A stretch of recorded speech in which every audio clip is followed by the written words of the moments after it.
we need more workers. This is the single biggest issue that we face right now. There are 10.9 million open jobs in the United States, and we now have fewer than 7 million unemployed people.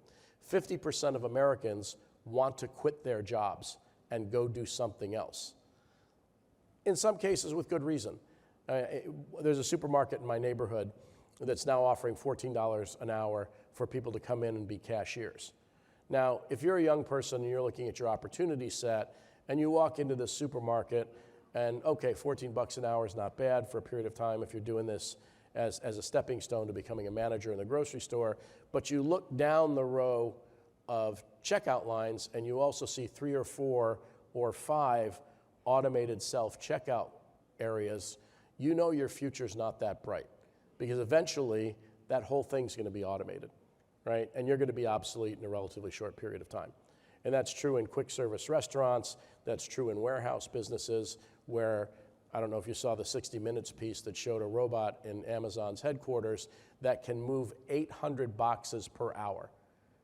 So what's gonna happen? You're gonna replace that warehouse worker with a robot supervisor, an individual, a human, who's supervising robots and maybe has to repair them, but is not moving boxes. So at the same time that we're begging in the short run for humans to come in and fill a space, businesses are also making plans to radically alter the production process and automate that in a very, very big way. And we see that in a lot of different places. So there's been one, what we call the Great Resignation, people leaving their jobs because they're not sure they want to go back to the thing that they used to do, nor do they want to go back to it at the price at which they were paid, and they don't want to go back to it every day.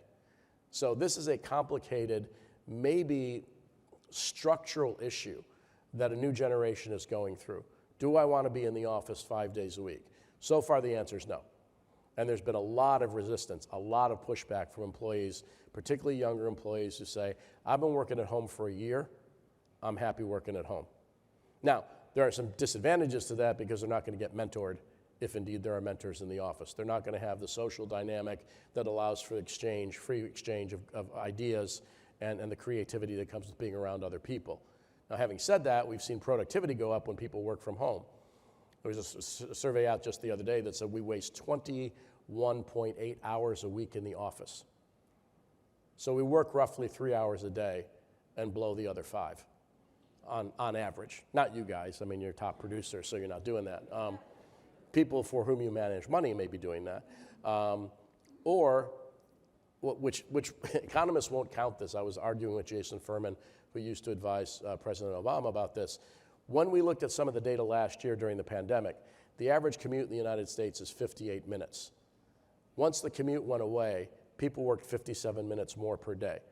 Now, they will not count that into a productivity enhancement calculation, but it's true that more people are spending time at home doing more work than they would have otherwise done, so that in certain service industries that can rely on the technologies that we have now, they're actually working better from home. So the hybrid's going to be very important. And so this is going to take some time to work out. This is a large structural issue in the workplace that's creating this environment where we're not getting the stuff we need and people are really rethinking how they want to work. Do people want to work on the docks?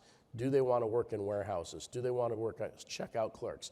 Do they want to expose themselves to other individuals in high-touch, leisure, hospitality, and retail businesses where, given the shock that we've had, you're standing in front of somebody who's sneezing on you in a store and maybe you don't feel like having that exposure.